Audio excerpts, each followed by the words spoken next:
Students, आज की class में हम लोग जो नया टॉपिक डिस्कस करने जा रहे हैं उस टॉपिक का नाम है इलेक्ट्रिक फ्लक्स।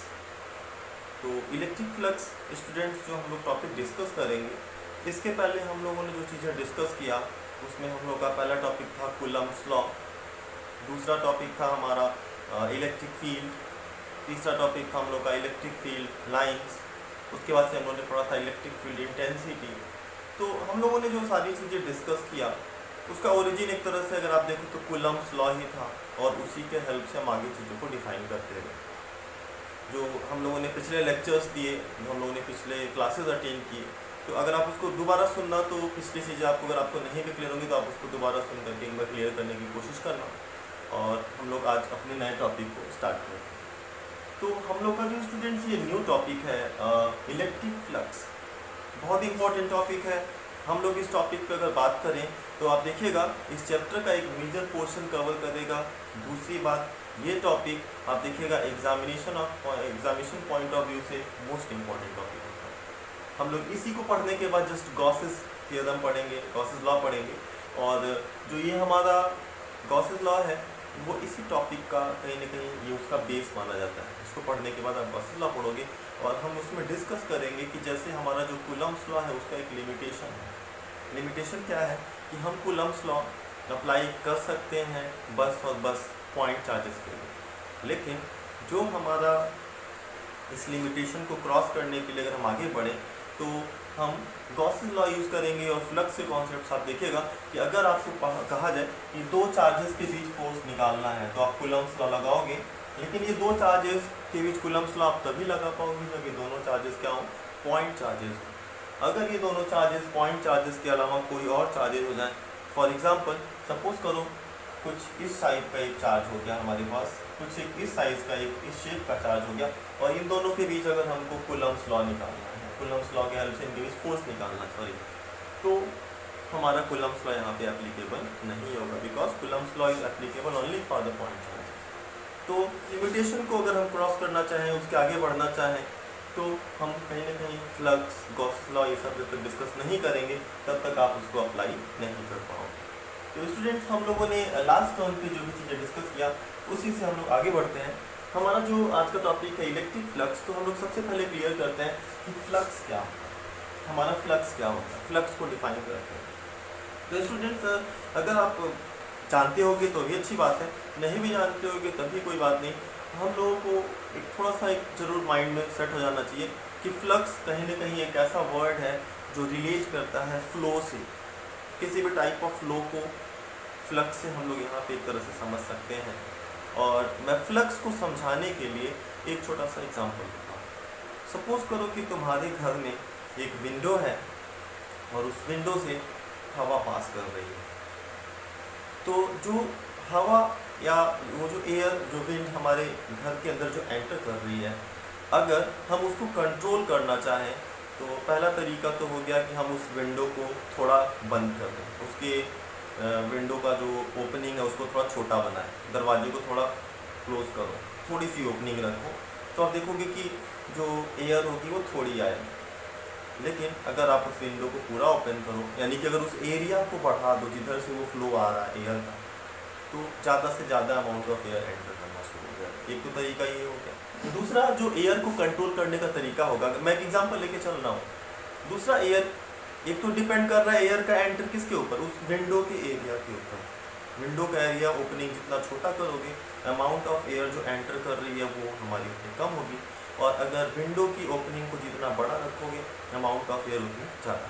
तो एक तो डिपेंड कर रहा है एरिया के ऊपर। दूसरा, विंड का एंटर करना डिपेंड कर रहा है उस विंड के वेलोसिटी पे, उस विंड के इंटेंसिटी पे। अगर विंड की वेलोसिटी ज़्यादा हो तो ओपनिंग थोड़ा कम भी कर दो तो विंड तेज़ी से एंटर करेगी। ओपनिंग ज़्यादा करेंगे तब तो आएगी, लेकिन अगर हम विंड की वेलोसिटी बहुत ज़्यादा हो, बहुत फास्ट स्पीड से हवा चल रही हो, तो अगर एरिया को कम भी कर दोगे तो विंड का जो अमाउंट एंटर कर रहा है वो ज़्यादा एंटर करेगा। तो अगर हम इस कॉन्सेप्ट पे एक तरह से सोचें तो हम सोच सकते हैं कि विंड का जो एंटर करना है हमारे रूम में वो दो चीज़ों पे डिपेंड कर रहा है।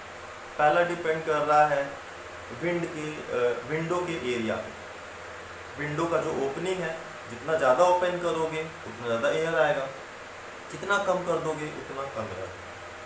लेकिन दूसरा इस पे भी डिपेंड कर रहा है कि विंड की वेलोसिटी क्या है, सॉरी विंड की वेलोसिटी अगर बहुत ज़्यादा है तो जो अमाउंट ऑफ एयर एंटर करना होगा वो भी क्या होगा, ज़्यादा है। तो ऐसे ही हम लोग यहाँ पे इलेक्ट्रिक फ्लक्स को एक बार समझने की कोशिश करते हैं। हम लोग इलेक्ट्रिक फ्लक्स को समझने के लिए एक एग्जांपल लेके आगे बढ़ते हैं।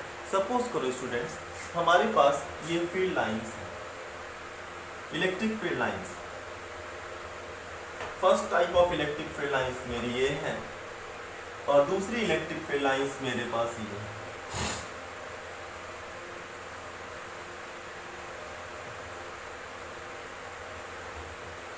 ये दो इलेक्ट्रिक फील्ड लाइंस मैंने ड्रॉ किया, दो डिफरेंट प्लेसेस। मैंने दो इलेक्ट्रिक फील्ड लाइंस ड्रॉ किया दो डिफरेंट प्लेसेस। अगर हम बात करें तो जो पहला इलेक्ट्रिक फील्ड लाइंस है, हम लोगों ने बोला था कि if electric field lines are apart, अगर इलेक्ट्रिक फील्ड लाइंस दूर हैं तो इसको हम लोग बोलेंगे ये एक तरह से वीक फील्ड को बता रहा है। लेकिन अगर इलेक्ट्रिक फील्ड लाइंस क्लोजर है, बहुत पास हैं, तो ये बता रहा है कि स्ट्रॉन्ग फील्ड। तो हम लोग यहाँ से बोले थे कि अगर फील्ड लाइंस ज़्यादा क्लोजर हैं तो वो एक स्ट्रॉन्ग फील्ड को रिप्रेजेंट कर रहा है, अगर फील्ड लाइंस दूर हैं, अपार्ट हैं, तो वो एक वीक फील्ड को रिप्रेजेंट कर रहा है। ठीक वैसे ही ये तेज वाली विंड है, हाई स्पीड वाली विंड है, और ये स्लो स्पीड वाली विंड है।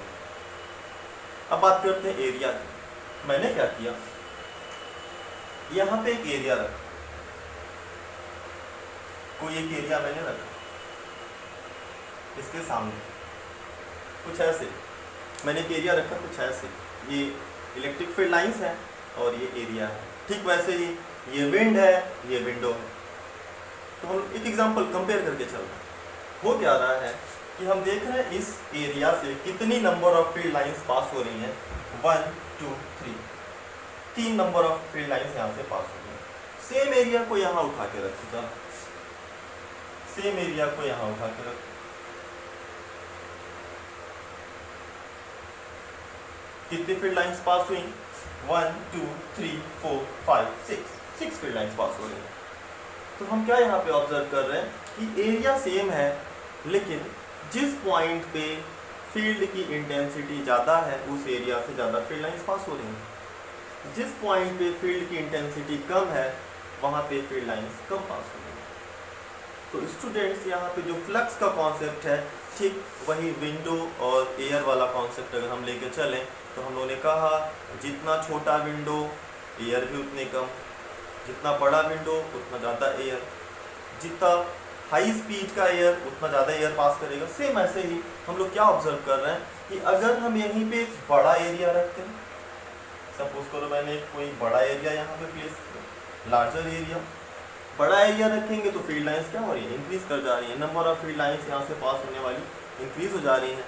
अगर यहाँ भी बड़ा एरिया आप रख दो तो यहाँ भी नंबर ऑफ फील्ड लाइंस पास होने वाली इंक्रीज कर जा रही है। यानी कि जो हमारा किसी भी एरिया से पास होने वाली नंबर ऑफ फील्ड लाइंस हैं वो दो चीज़ों पे डिपेंड कर रही हैं, एक तो वो एरिया और दूसरा फील्ड लाइंस की इंटेंसिटी, या फिर कह सकते हैं फील्ड की स्ट्रेंथ। ज़्यादा फील्ड स्ट्रेंथ की होगी या वीक फील्ड की स्ट्रेंथ होगी तो उसी पे डिपेंड करेगा कि फील्ड लाइंस कैसे पास होगी। तो स्टूडेंट्स, यहाँ पे जो फ्लक्स है, इस फ्लक्स को डिफाइन करने के लिए हम लोग को दो चीज़ों को लेना पड़ेगा। पहला, उस प्लेस की इलेक्ट्रिक फील्ड इंटेंसिटी, उस प्लेस की इलेक्ट्रिक फील्ड इंटेंसिटी, और उस प्लेस पे कंसीडर्ड एरिया, डेल्टा एस से हम लोग डिनोट करते हैं। मैंने कहा इलेक्ट्रिक फ्लक्स को डिफाइन करने के लिए हम दो चीज़ों को कंसीडर करते हुए चलेंगे। पहला, उस इलेक्ट्रिक फील्ड की इंटेंसिटी जो उस प्लेस पे हमको लेना है, और वो एरिया जिस एरिया से वो फील्ड की इंटेंसिटी को हम लोग कंसीडर करेंगे। तो हम लोगों को फ्लक्स डिफाइन करने के लिए हमारा फॉर्मूला क्या है, इलेक्ट्रिक फ्लक्स को डिनोट किया गया है एक सिंबल फाई से डिनोट किया गया है, और बोला गया है इलेक्ट्रिक फील्ड या electric flux at any point is defined as any area is defined as electric field intensity at that place multiplied by, dot product है ये, मल्टीप्लाइड बाई द एरिया। तो स्टूडेंट्स यहाँ पे हम लोग क्या देख रहे हैं कि फ्लक्स को डिफाइन किया गया, इलेक्ट्रिक फ्लक्स को डिफाइन किया गया एक सिंबल फाई से, और बोला गया है it is defined as the number of field lines passing through the given area, number of field lines passing through the given area, and it is equal to the dot product of electric field vector and area vector. उस place का electric field vector और area vector, मैं इसको delta S से denote कर रहा हूँ, का जो डॉट प्रोडक्ट होता है वो यहाँ पे इलेक्ट्रिक फ्लक्स डिफाइन किया। तो स्टूडेंट्स हम लोग बात ये कर रहे हैं कि एक तो फ्लक्स हमने डिफाइन किया, दूसरा अगर आप देखो तो इलेक्ट्रिक फील्ड इंटेंसिटी तो वेक्टर है, हम लोगों ने लास्ट टाइम पर तब किया, लेकिन एरिया अभी तक हम लोग क्लास 11 तक स्केलर बोलते थे। एरिया को हम लोग बोलते थे कि area is a scalar quantity, area को अपनी स्केलर क्वांटिटी बोलते रहते। तो एरिया को स्केलर बोलते थे, लेकिन हम लोग क्लास 12 में पढ़ेंगे कि बहुत सारे ऐसे प्लेसेस होंगे जहाँ पे हम एरिया को वेक्टर क्वांटिटी ही कंसीडर करेंगे। तो कौन सा वो प्लेस होगा, कौन सा एरिया होगा जिसको हम वेक्टर लेंगे, और कौन सा वो एरिया होगा जिसको हम स्केलर लेंगे, ये डाउट क्लियर होना आपके लिए बहुत ज़रूरी है। अगर बच्चे आपको ये डाउट क्लियर है तो एरिया कहाँ पे वेक्टर होगा और कहाँ पे स्केलर होगा आप तुरंत समझ जाओ। तो मैं आपको क्लियर करता हूँ कि किस प्लेस पे हम एरिया को स्केलर कंसीडर करेंगे और किस प्लेस पे हम एरिया को वेक्टर कंसीडर करेंगे। जैसे स्टूडेंट्स आप लोग अभी तक क्लास 10 तक, 9 तक, 6, 7 तक आप लोग क्या बात करते थे कि किसी खेत का एरिया लेंथ इंटू ब्रेड्थ, किसी फर्श का एरिया लेंथ इंटू ब्रेड्थ, किसी वॉल का एरिया लेंथ इंटू हाइट। तो इन एरिया में हम कभी ये नहीं बोलते थे कि एरिया में डायरेक्शन होता था, कोई डायरेक्शन का वहाँ बात ही नहीं होता था, कभी नहीं बोला जाता था कि उस एरिया का डायरेक्शन है। तो यहाँ पे हम डायरेक्शन नहीं बोलते थे, बट अभी हम कुछ एरिया में डायरेक्शन यूज़ करना शुरू करेंगे। तो बात आती है कि कौन कौन से एरिया होंगे जहाँ पे डायरेक्शन यूज़ करना पड़ सकता है आपको या पड़ेगा।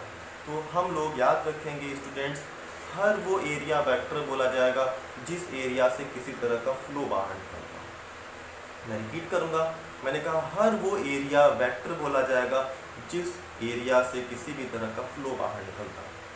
फॉर एग्जाम्पल, आप पाइप से वाटरिंग कर रहे हो, आप सबके गर्मी का टाइम है, सब लोग अपने घर के बाहर पाइप से वाटरिंग करते हो, रोड पे पानी डालते हो, गमले में पानी डालते हो।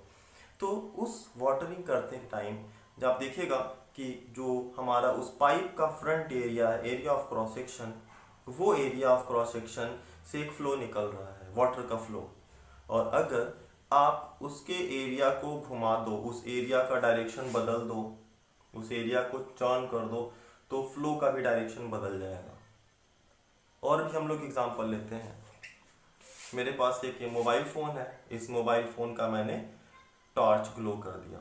टॉर्च ग्लो करने के बाद हम लोग क्या देखेंगे कि इससे एक फ्लो निकल रहा है, इससे एक फ्लो निकल रहा है, और जैसे जैसे इस टॉर्च को मैं टर्न कर रहा हूँ तो इस टॉर्च से निकलने वाला जो फ्लो का डायरेक्शन है, जो फ्लक्स निकल रहा है, वो अपना डायरेक्शन चेंज कर रहा है, वो अपने डिफरेंट डायरेक्शन में पास हो रहा है। सिमिलरली स्टूडेंट्स याद रखेंगे, जब भी हमारा कोई भी एरिया किसी फ्लो से, किसी फ्लक्स से रिलेटेड होगा तो उस एरिया को हम लोग वेक्टर क्वांटिटी बोलेंगे। हम लोग जब मैग्नेटिज्म की बात करेंगे, जब हम लोग मैग्नेटिक फील्ड पढ़ेंगे तो उधर भी हम लोग एरिया को वेक्टर बोलेंगे। जब हम लोग अभी इलेक्ट्रिसिटी पढ़ रहे हैं, इलेक्ट्रिक फील्ड लाइंस पढ़ रहे हैं, इलेक्ट्रोस्टैटिक पढ़ रहे हैं, तो यहाँ भी हम लोग एरिया को वेक्टर कंसीडर करेंगे। आगे भी आपको बहुत सारे ऐसे जगह मिलेंगे, जब आप पढ़ोगे AC जनरेटर, तो वहाँ भी आप एरिया को वेक्टर कंसीडर करेंगे। तो बहुत सारे ऐसे प्लेसेस होंगे जहाँ पे किसी भी तरह की फील्ड लाइंस या किसी भी तरह का फ्लो अगर पास हो तो उस एरिया से एसोसिएटेड फ्लो को तो हम लोग बाद में बात करते हैं, लेकिन उस एरिया को हम लोग वेक्टर बोलते हैं। तो यहाँ पे हम लोग जो बात कर रहे हैं, यहाँ पे मैंने कहा कि जो हमारा ये एरिया है वो एक वेक्टर क्वांटिटी है, और हम लोगों ने इलेक्ट्रिक फ्लक्स को बोला it is the product of electric field intensity at that place and multiplied by the area vector, area को वेक्टर बोला। और एरिया का जो डायरेक्शन होगा वो हम लोग कैसे बताएंगे, तो एरिया का डायरेक्शन स्टूडेंट्स बताने के लिए याद रखना, उस एरिया पर ड्रॉ किया गया जो परपेंडिकुलर होगा वो एरिया का डायरेक्शन बताएगा। एक कैप से मैंने डिफाइन, कुछ बुक्स में आप लोग क्लास 11 में बोलते थे आई कैप, जे कैप, के कैप, तो यहाँ पे एरिया का यूनिट रखकर मैंने ए कैप बोला है। तो हमारा जो ए कैप है वो एरिया का डायरेक्शन बता रहा है। फॉर एग्जांपल सपोज करो ये मेरा हाथ है, मेरी हथेली है, ये इससे कोई फ्लो निकल रहा है, तो मैं बोलूँ कि इस एरिया का डायरेक्शन बताओ, तो इस एरिया का डायरेक्शन आप कैसे बताओगे, तो आप बोलोगे इस एरिया पे ड्रॉ किया गया परपेंडिकुलर टूवर्ड्स यू, आपकी तरफ जो ये परपेंडिकुलर जा रहा है ये उस एरिया का डायरेक्शन बताए। तो स्टूडेंट्स हम लोग का जो ये टॉपिक चल रहा है इलेक्ट्रिक फ्लक्स, तो इसका जो डेफिनेशन है वो क्या बोलेंगे हम लोग, electric flux is defined as the dot product of electric field intensity and area. और वैसे क्या लिखा गया है, लिखा गया है कि electric flux is defined as the number of field lines passing through the given area, किसी भी गिवन एरिया से पास होने वाली जो फील्ड लाइंस होंगी, और उसमें एक वर्ड जोड़ा गया है perpendicular to the given area, उस गिवन एरिया के परपेंडिकुलर जो फील्ड लाइंस पास होंगी उसको हम लोग यहाँ पे इलेक्ट्रिक फ्लक्स बोलेंगे। और यहाँ पे जब आप इसको सिंप्लीफाई करके लिखोगे तो फाई इज इक्वल टू हम लोग लिखेंगे E into delta S cos theta, यहाँ पे कॉस थीटा क्या बता रहा है, कॉस थीटा बता रहा है उस इलेक्ट्रिक फील्ड इंटेंसिटी और उस एरिया वेक्टर के बीच का। तो हम लोग का जो ये फॉर्मूला है इलेक्ट्रिक फ्लक्स, तो हम लोग बोल तो रहे हैं कि electric flux are the number of field lines passing through the given area, number of field lines passing through the given area, लेकिन स्टूडेंट्स याद रखना यहाँ पे ये कोई काउंटिंग नहीं है, हम लोग जो बोल रहे हैं number of field lines passing through the given area, ये किसी भी तरह की काउंटिंग नहीं है। यहाँ पे आप काउंटिंग नहीं कर सकते कि यहाँ से 10 फील्ड लाइंस गई थी और वहाँ से 20 फील्ड लाइंस गई थी, ये बस बता रहा है कि वहाँ पे फील्ड लाइंस की स्ट्रेंथ को काउंटिंग नहीं कोई करेगा, क्योंकि एक पर्टिकुलर प्लेस पे हम लोग infinite number of field lines draw कर सकते हैं। एक पिक्टोरियल रिप्रेजेंटेशन है चूँकि इलेक्ट्रिक फील्ड इंटेंसिटी का, इलेक्ट्रिक फील्ड लाइंस, तो वहाँ पे हम लोग कभी भी काउंटिंग नहीं करेंगे। तो जो हम लोग ये डेफिनेशन में ऐड कर रहे हैं कि electric flux is defined as number of field lines passing through the given area perpendicular to it, this is a definition, but actual में जो नंबर ऑफ फील्ड लाइंस हैं वो काउंटेबल नहीं है। दूसरी बात हम लोग यहाँ पे बात करते हैं, अब हम लोग इलेक्ट्रिक फ्लक्स से एक नया भी डेफिनेशन दे सकते हैं। इलेक्ट्रिक फ्लक्स जो हम लोगों ने डिफाइन किया, इससे हम लोग एक नया डेफिनेशन क्या देंगे, मैं इरेज करके बताता हूँ आपको। तो इलेक्ट्रिक फ्लक्स से जो हमारा नया डेफिनेशन है वो हम लोग क्या देने जा रहे हैं, देखिए हम लोगों ने बोला phi is equal to product of E into delta S. अभी मैं वेक्टर की बात नहीं करता हूँ, मैं सिंपल बात करता हूँ कि इलेक्ट्रिक फील्ड इंटेंसिटी और एरिया का ये प्रोडक्ट होता है, डॉट प्रोडक्ट होता है। तो यहाँ से आप इलेक्ट्रिक फील्ड इंटेंसिटी को डिफाइन कर सकते हो स्टूडेंट्स, क्या, phi upon delta S, phi upon delta S, यानी क्या बोल सकते हैं number of field lines per unit area. बहुत अच्छा डेफिनेशन ये इलेक्ट्रिक फील्ड इंटेंसिटी का एक नया डेफिनेशन आपको मिला। अभी तक हम लोग क्या बोलते थे, इलेक्ट्रिक फील्ड इंटेंसिटी का डेफिनेशन हम लोग बोलते थे कि electric field intensity eight any point is the force experienced bye a unit charge at that place. हम लोग बोलते थे कि यहाँ पे या यहाँ पे चाहे यहाँ पे चाहे यहाँ पे, जहाँ भी आप इलेक्ट्रिक फील्ड इंटेंसिटी को डिफाइन करते थे तो आप बोलते थे कि वो फोर्स की स्ट्रेंथ को बता रहा है उस पॉइंट पे। लेकिन यहाँ पे इलेक्ट्रिक फील्ड इंटेंसिटी को एक नए तरीके से हम डिफाइन कर रहे हैं। हम क्या बोल रहे हैं, electric field intensity E is equal to the flux upon area. तो हम लोग बोल सकते हैं नंबर ऑफ फील्ड लाइंस या flux per unit area is the electric field intensity, flux per unit area is the electric field intensity. तो students different areas आपको मिलेंगे, डिफरेंट इलेक्ट्रिक फील्ड इंटेंसिटी मिलेंगी, इसमें बहुत सारे क्वेश्चंस मिलेंगे। तो हम लोग स्टूडेंट जो अभी बात करें इस बात को हम लोग कंटिन्यू करेंगे और इस पे बहुत सारे न्यूमेरिकल्स हैं, बहुत सारी नई चीज़ें हम लोगों को मिलेंगी। तो अभी मैं आपको बस इलेक्ट्रिक फ्लक्स तक डिफाइन करके रहने देता हूँ। तो थैंक यू स्टूडेंट्स, आज के लिए आप इसको देखिएगा ज़रूर, और देखने के बाद आप इसको एक बार रिवाइज भी करिएगा, बुक से भी कंसिडर करिएगा। तो हम लोग नेक्स्ट टाइम को दोबारा, थैंक यू।